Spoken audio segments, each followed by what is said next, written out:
नमस्कार, सत्यदर्शन न्यूज मध्ये आपले स्वागत आहे. मी पायल शहा. एक नजर टाकूया आजच्या ठळक घडामोडीवर. अजितदादांच्या अकाली एक्झिटमुळे राज्यभरात हळहळ, सर्वत्र शोकाकुल वातावरणानं दुकानं बंद. अजित पवार यांच्या निधनाच्या वृत्तानं संपूर्ण महाराष्ट्रभर तीव्र दुःख व्यक्त करण्यात येत आहे. त्यांच्या अकाली एक्झिटमुळे राज्यभरात हळहळ व्यक्त होत असून सर्वत्र शोकाकुल वातावरण निर्माण झालंय. नाशिक जिल्ह्यातील इगतपुरी शहरात व्यापारी संघटनेनं बंदची हाक दिली होती, ज्याला प्रतिसाद देत व्यापाऱ्यांनी आपली दुकानं बंद ठेवली. अजित पवार यांना श्रद्धांजली अर्पण करण्यासाठी हा बंद पाळण्यात आला.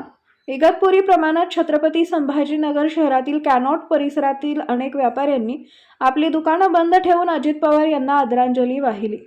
कालपासून सर्वत्र शोकाचं वातावरण असून अजित पवार यांच्या निधनानं महाराष्ट्राचं मोठं नुकसान झाले असल्याची भावना व्यक्त होतीये. व्यापारी संघटनांनी बंद पाळून या दुःखात सहभाग घेतला.